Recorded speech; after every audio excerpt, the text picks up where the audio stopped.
എല്ലാ സുഹൃത്തുക്കൾക്കും എൻ്റെ ഏറ്റവും പുതിയ വീഡിയോയിലേക്ക് സ്വാഗതം. ഇന്നത്തെ നമ്മുടെ വീഡിയോ എന്ന് പറയുന്നത് വീഡിയോ എഡിറ്റിംഗ് ചെയ്യുമ്പോൾ നമ്മൾ ശ്രദ്ധിക്കേണ്ട കാര്യമാണ്. നമ്മളെല്ലാവരും യൂട്യൂബ് ചാനൽ ചെയ്യുമ്പോൾ പലപ്പോഴും നമ്മളുടെ വീഡിയോയ്ക്ക് വ്യൂസ് കിട്ടാത്തതിന് നമ്മുടെ വീഡിയോ എഡിറ്റിംഗ് സ്കിൽസ് നന്നാവാത്തതിൻ്റെ ഒരു കാരണമുണ്ടാകാം. അതുകൊണ്ട് തന്നെ വീഡിയോ എഡിറ്റ് ചെയ്യുമ്പോൾ ശ്രദ്ധിക്കേണ്ട കാര്യങ്ങളും നല്ലൊരു പ്രൊഫഷണൽ വീഡിയോ നമുക്ക് എങ്ങനെ വീഡിയോ എഡിറ്റ് ചെയ്ത് നമ്മളുടെ യൂട്യൂബ് ചാനലിലേക്ക് അപ്ലോഡ് ചെയ്യാം എന്നുള്ളതാണ് ഇന്നത്തെ നമ്മുടെ വീഡിയോ. അതിനു മുന്നേ ഒരുപാട് പേര് എന്നോട് യൂട്യൂബ് ട്രെയിനിങ് ഉണ്ടോ എന്ന് ചോദിച്ച് എന്നെ വിളിക്കാറുണ്ട്. ഓരോ വ്യക്തികൾക്കുമായിട്ട് പേഴ്സണലി ട്രെയിനിങ് കൊടുക്കുക എന്ന് പറയുന്നത് പോസിബിൾ അല്ല. നിങ്ങൾക്ക് എൻ്റെ ചാനലിൽ ജോയിൻ ബട്ടൺ നിങ്ങൾക്ക് കാണാം. നിങ്ങൾക്ക് ജോയിൻ ബട്ടണിൽ നിങ്ങൾക്ക് ക്ലിക്ക് ചെയ്ത് നിങ്ങൾക്ക് പേയ്മെൻറ്റ് ചെയ്തുകൊണ്ട് നിങ്ങൾക്ക് യൂട്യൂബ് ട്രെയിനിങ്ങിലേക്ക് വരാം. ബേസിക് മെമ്പർഷിപ്പും അതുപോലെ തന്നെ യൂട്യൂബ് ട്രെയിനിങ് മെമ്പർഷിപ്പും ഉണ്ട്. ബേസിക് മെമ്പർഷിപ്പ് എന്ന് പറയുന്നത് മെമ്പേഴ്സ് ആകുന്നവർക്ക് വേണ്ടിയുള്ള സ്പെഷ്യൽ വീഡിയോസാണ് ഞാൻ അതിലേക്ക് അപ്ലോഡ് ചെയ്യുക. അത് സ്പെഷ്യൽ വീഡിയോസ് മാത്രമായിരിക്കും. ഇതുപോലെ തന്നെ കുറച്ചുകൂടെ ടിപ്സ് അടങ്ങിയ വീഡിയോസ് ആയിരിക്കാം. Training videos exactly video editing skills ഉണ്ടാവും, വീഡിയോ എഡിറ്റിംഗ് വീഡിയോസ് ഉണ്ടാവും, അതുപോലെ തന്നെ ഫോട്ടോഷോപ്പ് എഡിറ്റിംഗ് ഉണ്ടാവും, അതുപോലെ നല്ലൊരു തംബ്നെയിൽ ക്രിയേറ്റ് ചെയ്യാൻ, അതുപോലെ തന്നെ യൂട്യൂബിൻ്റെ കംപ്ലീറ്റ് SEO, യൂട്യൂബിന് വേണ്ടി എങ്ങനെ ഒരു വെബ്സൈറ്റ് അല്ലെങ്കിൽ ഒരു ബ്ലോഗ് നമുക്ക് ക്രിയേറ്റ് ചെയ്യാം, ഇതുപോലുള്ള കാര്യങ്ങൾ ഉൾപ്പെടുത്തിയാണ് യൂട്യൂബ് ട്രെയിനിങ് ഉൾപ്പെടുത്തിയേക്കുന്നത്. അപ്പോൾ യൂട്യൂബ് ട്രെയിനിങ് പാക്കേജ് ആവശ്യമുള്ളവർ എൻ്റെ ചാനലിലൂടെ ജോയിൻ ചെയ്ത് നിങ്ങൾക്ക് അതിൻ്റെ മെമ്പർ ആകാവുന്നതാണ്.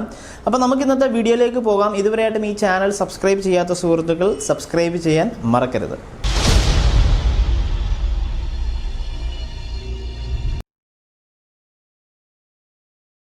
നമ്മളൊരു വീഡിയോ ക്യാപ്ചർ ചെയ്യാനായിട്ട് തീരുമാനിക്കുന്നതിന് മുന്നേ നമുക്ക് ഏതൊക്കെ ആംഗിളിൽ നിന്ന് ആ വീഡിയോ എടുത്താൽ നന്നായിരിക്കുമെന്നുള്ള ഒരു ഐഡിയ ഉണ്ടാവണം ആദ്യം തന്നെ. അതുപോലെ തന്നെ അതിൻ്റെ ഫൂട്ടേജ് പല രീതിയിൽ എടുക്കുന്നത് നല്ലതാണ്. കാരണം ഒരു വ്യൂവർ ഒരു വീഡിയോ കാണുമ്പോൾ പല രീതിയിൽ അതിൻ്റെ ഫൂട്ടേജസ് കാണുന്നത് നല്ലതാണ്. അതല്ലെന്നുണ്ടെങ്കിൽ ഒരു ഇൻഫോർമേറ്റീവ് വീഡിയോസ് ആയിരിക്കണം. ചിലപ്പോൾ ഒരു കുക്കിംഗ് വീഡിയോ അല്ലെങ്കിൽ ട്രാവൽ വീഡിയോസ് ചെയ്യുന്നവർ എപ്പോഴും ഒരേ ആംഗിളിൽ തന്നെ വീഡിയോ എടുത്തുകൊണ്ടിരുന്നു കഴിഞ്ഞാൽ കാണുന്ന വ്യൂവേഴ്സ് ഡിസ്ട്രാക്റ്റ് ആയി പോകാനുള്ള ചാൻസ് ഉണ്ട്.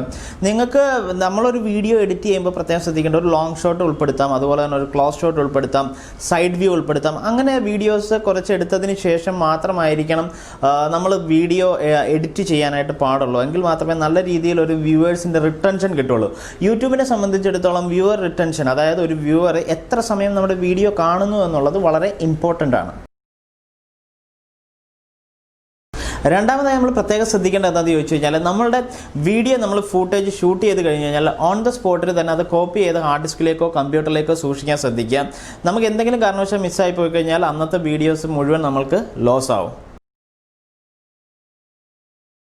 മൂന്നാമതായിട്ട് നമ്മൾ പ്രത്യേകം ശ്രദ്ധിക്കേണ്ട, ഒരു വീഡിയോ എഡിറ്റ് ചെയ്ത് പുറത്തേക്ക് കൊണ്ടുവരണമെന്നുണ്ടെങ്കിൽ നമ്മൾ വീഡിയോ എഡിറ്റ് ചെയ്യാൻ ഇരിക്കുന്ന സ്പേസ് അത് പ്രത്യേകം വളരെ കാം ആൻഡ് ക്വയറ്റ് ആയിട്ടുള്ളൊരു സ്ഥലത്തിരുന്ന് വീഡിയോ എഡിറ്റ് ചെയ്ത് കഴിഞ്ഞാൽ നമുക്ക് നല്ല രീതിയിൽ അതിൻ്റെ വിഷ്വൽ ഔട്ട്പുട്ട് യൂസേഴ്സിന് കൊടുക്കാനായിട്ട് സാധിക്കും.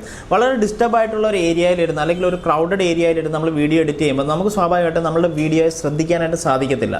അത് നമ്മളുടെ വ്യൂവേഴ്സിനെയും ഡിസ്റ്റർബ് ആക്കും നമ്മൾ അങ്ങനെ എഡിറ്റ് ചെയ്യുമ്പോൾ. അതും പ്രത്യേകം ശ്രദ്ധിക്കുക. അതുപോലെ തന്നെ എഡിറ്റിങ്ങിന് വേണ്ടി നമ്മൾ ഉപയോഗിക്കുന്ന softwares may be Adobe Premiere, അതല്ലെന്നുണ്ടെങ്കിൽ FCP, ഇതുപോലുള്ള അഡ്വാൻസ്ഡ് സോഫ്റ്റ്വെയർസ് ഉപയോഗിക്കാൻ നമുക്ക് നോളജ് ഇല്ലെങ്കിൽ ബേസിക് ആയിട്ടുള്ള അറ്റ്ലീസ്റ്റ് നല്ല ക്വാളിറ്റി തരുന്ന സോഫ്റ്റ്വെയർസ് ആയിട്ട് മേ ബി ഫിൽമോറ എങ്കിലും ഉപയോഗിക്കാനായിട്ട് നമ്മൾ പഠിക്കണം. അല്ലാതെയുള്ള ഫ്രീ ആപ്ലിക്കേഷൻസ് മൊബൈൽ ഉപയോഗിച്ച് ചെയ്യുന്ന, മൊബൈലിലുമുണ്ട് ഫിൽമോറ ഗോ എന്ന് പറയുന്ന ആപ്ലിക്കേഷൻ. ഫ്രീ ആയിട്ടുള്ള കൈൻ മാസ്റ്റർ ഇതുപോലെയുള്ള ആപ്ലിക്കേഷൻ ഉപയോഗിക്കുന്നതിന് കുഴപ്പമില്ല. പക്ഷേ നമ്മളുടെ എഡിറ്റിംഗ് സ്കിൽ എത്രത്തോളം ഡെവലപ്പ് ആകുമെന്നുള്ളത് ഇതുപോലുള്ള ആപ്ലിക്കേഷൻസ് ഉപയോഗിക്കുമ്പോൾ വളരെ സംശയമാണ്. കഴിവതും കമ്പ്യൂട്ടറിൽ തന്നെ നമ്മൾ എഡിറ്റ് ചെയ്യാൻ നോക്കുക. മിനിമം നിങ്ങൾ ഫിൽമോറ എന്ന് പറയുന്ന ആപ്ലിക്കേഷൻ എങ്കിലും ഉപയോഗിച്ച് എഡിറ്റ് ചെയ്യാനായിട്ട് പഠിക്കുക. നമ്മൾ ഷൂട്ട് ചെയ്തെടുത്ത ഫൂട്ടേജ് നമ്മുടെ സിസ്റ്റത്തിൽ പ്രോപ്പറായിട്ട് ഓർഗനൈസ് ചെയ്ത് മാറ്റുക. അതായത് ഏതൊക്കെ ഫൂട്ടേജാണ് ആദ്യം വരേണ്ടത്, ലാസ്റ്റ് വരേണ്ട ഫൂട്ടേജ് ഏതാണ്, ഇടയ്ക്ക് വരേണ്ടത് ഏതാണ്, ഇതിനെ കൃത്യമായിട്ട് ഓർഗനൈസ് ചെയ്ത് മാറ്റുക. സൈഡ് ഷോട്ട്സ് ഏതാണ്, ലോങ് ഷോട്ട്സ് ഏതാണ്, ഇത് കൃത്യമായിട്ട് ഓർഗനൈസ് ചെയ്ത് മാറ്റുക. ഇങ്ങനെ നമ്മൾ ഓർഗനൈസ് ചെയ്ത് മാറ്റിയതിന് ശേഷം ഈ ഫൂട്ടേജുകളെല്ലാം ക്ലിയർ ആയിട്ട് നമ്മളൊന്ന് വാച്ച് ചെയ്യുക. മുഴുവൻ വീഡിയോസും നമ്മളെടുത്ത ഫുൾ വീഡിയോസും നമ്മൾ വാച്ച് ചെയ്ത് മനസ്സിലാക്കി അതിൽ നിന്ന് സെലക്ട് ചെയ്ത ഫയൽസ് ആയിരിക്കണം നമ്മൾ വീഡിയോ എഡിറ്റ് ചെയ്യാനായിട്ട് നമ്മൾ ഉപയോഗിക്കേണ്ടത്. അങ്ങനെ നമ്മൾ വീഡിയോ എഡിറ്റ് ചെയ്യാനായിട്ട് പോകുമ്പോൾ നമുക്ക് പ്രോപ്പറായിട്ടൊരു ഐഡിയ കിട്ടും ഇനി അടുത്തത് ഏത് ഫൂട്ടേജ് വരണമെന്നുള്ളത്. അല്ലാതെ നമ്മൾ എഡിറ്റ് ചെയ്ത് വെച്ച ഫൂട്ടേജസ് ജസ്റ്റ് മിക്സ് ചെയ്യുമ്പോഴത്തേക്കും സ്വാഭാവികമായിട്ടും വ്യൂവേഴ്സാണ് ഇത് കാണാൻ പോകുന്നത്. അവർക്കൊരു ഡിസ്റ്റർബൻസ് ഉണ്ടാവരുത്. അവർ വളരെ അട്രാക്റ്റീവായിട്ട് നമ്മുടെ വീഡിയോ കാണാൻ സാധിക്കും. നെക്സ്റ്റ് നമ്മൾ ശ്രദ്ധിക്കേണ്ട കാര്യം എന്ന് വെച്ചാൽ നമ്മൾ വീഡിയോ എഡിറ്റ് ചെയ്യുമ്പോഴത്തേക്കും ഒരു വിഷ്വലിൽ നിന്നും മറ്റൊരു വിഷ്വലിലേക്ക് പോകുമ്പോൾ രണ്ടും തമ്മിൽ ജമ്പ് ചെയ്ത് പോകരുത്. കഴിവതും അതിനിടയിൽ ഒരു ട്രാൻസിഷൻ ഇടണം. അങ്ങനെ ട്രാൻസിഷൻ ഇട്ടെന്നുണ്ടെങ്കിൽ ഒരു സ്മൂത്ത് പ്ലേ ബാക്ക് ഉണ്ടാവും. അതുകൊണ്ട് തന്നെ വ്യൂവേഴ്സിന് ഒരു ഡിസ്റ്റർബൻസ് ഉണ്ടാവാതെ നമുക്കത് അവോയ്ഡ് ചെയ്യാനായിട്ട് സാധിക്കും. പിന്നീടുള്ളൊരു കാര്യം എന്താണെന്ന് ചോദിച്ചു കഴിഞ്ഞാൽ, നമ്മൾ വീഡിയോ എഡിറ്റ് ചെയ്ത് അത്യാവശ്യം ഈ പറഞ്ഞ കാര്യങ്ങളെല്ലാം പാലിച്ചുകൊണ്ട് നമ്മൾ എഡിറ്റ് ചെയ്ത് കഴിഞ്ഞു. ഇതിന് ശേഷം ഒരു 3 പ്രാവശ്യം മിനിമം ആ വീഡിയോ നമ്മൾ ഫുള്ളായിട്ട് ഇരുന്ന് വാച്ച് ചെയ്യണം.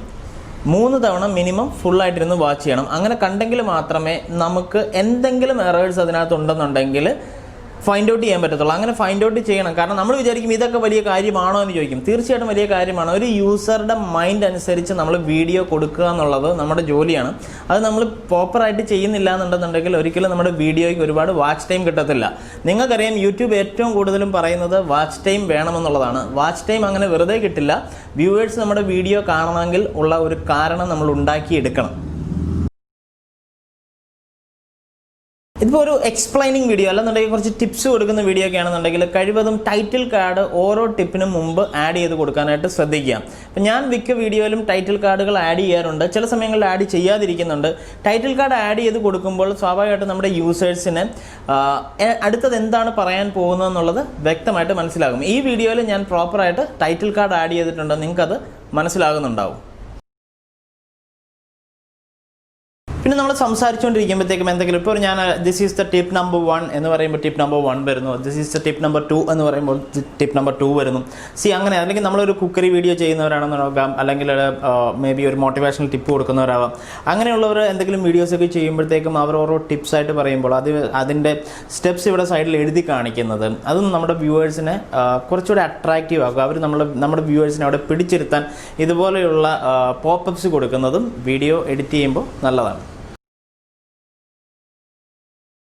വീഡിയോ എഡിറ്റ് ചെയ്യുമ്പോൾ അതിൻ്റെ ഓഡിയോ ക്വാളിറ്റി നിങ്ങൾക്ക് അറിയാമല്ലോ. ഇപ്പോൾ അറ്റ്ലീസ്റ്റ് ഈ വീഡിയോയ്ക്ക് നിങ്ങൾ കേൾക്കുന്ന ഒരു ക്വാളിറ്റി എങ്കിലും നിങ്ങളുടെ വീഡിയോയിൽ കീപ്പ് ചെയ്യാൻ നോക്കുക. വീഡിയോയുടെ ഓഡിയോ ക്വാളിറ്റിക്ക് വേണ്ടി ഈ വീഡിയോ കാണുന്നവർക്ക് വേണമെന്നുണ്ടെങ്കിൽ നിങ്ങൾക്ക് ഞാൻ സജസ്റ്റ് ചെയ്യുന്ന മൈക്കുകൾ താഴെ ഡിസ്ക്രിപ്ഷനിൽ കൊടുത്തിട്ടുണ്ട്. അതിൽ നിന്ന് നിങ്ങൾക്ക് വാങ്ങാം. വീഡിയോയുടെ ഓഡിയോ വളരെ ഇമ്പോർട്ടൻ്റ് ആണ്. അതിനോടൊപ്പം തന്നെ നമുക്കതിനൊരു ബാക്ക്ഗ്രൗണ്ട് മ്യൂസിക് വളരെ ലോ ലെവലാക്കി കൊടുക്കാനായിട്ട് ശ്രദ്ധിക്കാം.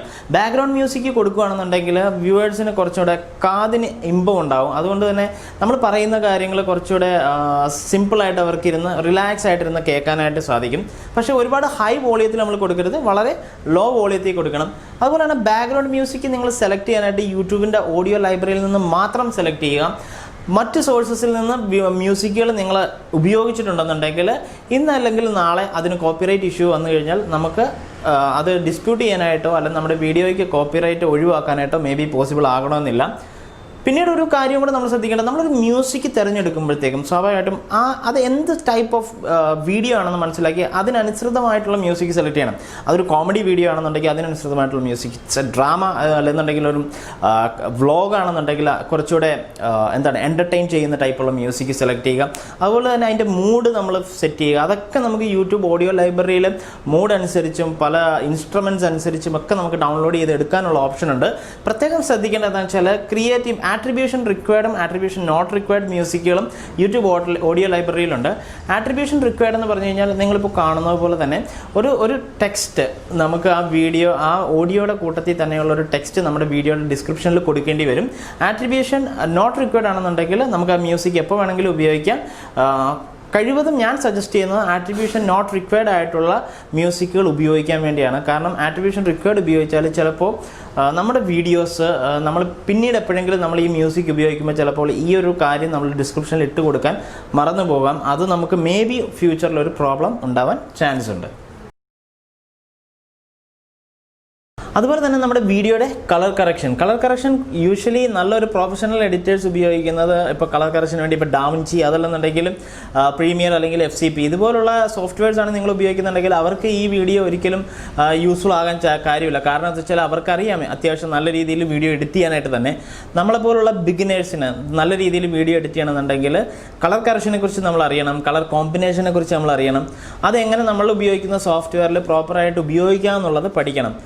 നമ്മളൊരു വീഡിയോ എഡിറ്റ് ചെയ്യുമ്പോൾ കളർ കറക്റ്റ് ആയിട്ടില്ലെന്നുണ്ടെന്നുണ്ടെങ്കിൽ മേ ബി നമ്മളുടെ വീഡിയോയ്ക്ക് ഒരു ഡിസ്ട്രാക്ഷൻ ഉണ്ടാവാം. അതും നമ്മളുടെ വ്യൂവേഴ്സ് ഇരിക്കാതെ പോകുന്നതിനൊരു കാരണമാകാം. അപ്പോൾ ഇന്നത്തെ വീഡിയോ നമ്മൾ പറഞ്ഞത് എങ്ങനെ നമുക്ക് നല്ലൊരു വീഡിയോ എഡിറ്റ് ചെയ്യാമെന്നുള്ളതിനെ കുറിച്ചാണ്. അപ്പോൾ നിങ്ങൾ ഈ ഒരു ട്രിക്സൊക്കെ ഉപയോഗിച്ചുകൊണ്ട് നിങ്ങളുടെ വീഡിയോ നല്ല രീതിയിൽ എഡിറ്റ് ചെയ്യാൻ ശ്രമിക്കുക. നിങ്ങളുടെ കമൻസോ അല്ലെന്നുണ്ടെങ്കിൽ അതുപോലുള്ള സംശയങ്ങളോ എന്തെങ്കിലുമൊക്കെ ഉണ്ടെന്നുണ്ടെങ്കിൽ വീഡിയോയുടെ താഴെ ഡിസ്ക്രിപ്ഷനായിട്ട് രേഖപ്പെടുത്തുക. എൻ്റെ വീഡിയോയിൽ ഞാൻ ഇനി പുതിയതായിട്ട് എന്താണ് ചെയ്യേണ്ടതെന്ന് വെച്ച് കഴിഞ്ഞാൽ അത് നിങ്ങൾക്ക് കമൻറ്റായിട്ട് രേഖപ്പെടുത്താം. അതുപോലെ തന്നെ യൂട്യൂബ് ട്രെയിനിങ് ആണ് നിങ്ങൾക്ക് ആവശ്യമെന്നുണ്ടെന്നുണ്ടെങ്കിൽ കഴിവതും എൻ്റെ യൂട്യൂബ് ചാനലിൻ്റെ മെമ്പർഷിപ്പ് എടുക്കുക. മെമ്പർഷിപ്പിൽ തന്നെ യൂട്യൂബ് ട്രെയിനിങ് എന്നുള്ള മെമ്പർഷിപ്പ് എടുത്താൽ മാത്രമേ നിങ്ങൾക്ക് മെമ്പർഷിപ്പ് കിട്ടുകയുള്ളൂ. അല്ലാത്തവർക്ക് കിട്ടുന്നത് ബേസിക് മെമ്പർഷിപ്പിൽ നിങ്ങൾക്ക് കിട്ടുക ഏർലി ആക്സസും അതുപോലെ തന്നെ ലൈവ് വരുമ്പോഴുള്ള ബാഡ്ജസ്, അതുപോലെയുള്ള ലൈവ് വരുമ്പോൾ ചോദ്യങ്ങൾ ചോദിച്ചാൽ മെമ്പേഴ്സിനാണെന്നുണ്ടെങ്കിൽ സെപ്പറേറ്റ് ആയിട്ട് ഞാൻ ആൻസേഴ്സ് പെട്ടെന്ന് തന്നെ നൽകും. അതുപോലെ തന്നെ മെമ്പേഴ്സിന് വേണ്ടി മാത്രമായിട്ട് ലൈവ് വരാനായിട്ട് സാധിക്കും. അങ്ങനെ ഒരുപാട് ഫീച്ചേഴ്സ് ഈ ജോയിൻ ഓപ്ഷൻ യൂട്യൂബ് കൊണ്ടുവന്നിട്ടുണ്ട്. ഒരുപാട് സുഹൃത്തുക്കൾക്ക് എന്താണ് ഈ ജോയിൻ ഓപ്ഷൻ എന്ന് അറിയത്തില്ല. ഇത് എല്ലാവർക്കും കിട്ടുമോ എന്നുള്ളത് അറിയത്തില്ല. കൂടുതലും എഡ്യൂക്കേഷൻ റിലേറ്റഡ് ആയിട്ടുള്ള വീഡിയോസ് ചെയ്യുന്നവർക്ക് മാത്രമാണ് ഈ ജോയിൻ ബട്ടൺ കിട്ടുക. സോ ഞാനിപ്പോൾ കൂടുതലും എന്നോട് ചോദിക്കുന്നവരോട്, കാരണം പലർക്കും എൻ്റെ അടുത്ത് പേഴ്സണലി വന്ന കാര്യങ്ങൾ ക്ലിയർ ചെയ്യാനായിട്ട് സാധിക്കാറില്ല. അങ്ങനെയുള്ളവർക്ക് വേണ്ടി സ്പെഷ്യൽ വീഡിയോസ് ഞാൻ യൂട്യൂബ് ട്രെയിനിങ് മെമ്പേഴ്സിന് വേണ്ടി മാത്രം അപ്ലോഡ് ചെയ്യുന്നുണ്ട്. അപ്പോൾ ഇന്നത്തെ വീഡിയോ ഞാനിവിടെ അവസാനിപ്പിക്കുന്നു. Stay tuned with my channel. Subscribe ചെയ്യാത്തവർ സബ്സ്ക്രൈബ് ചെയ്യണം, ബെല്ലൈക്കണം എനേബിൾ ചെയ്യണം. Bye bye.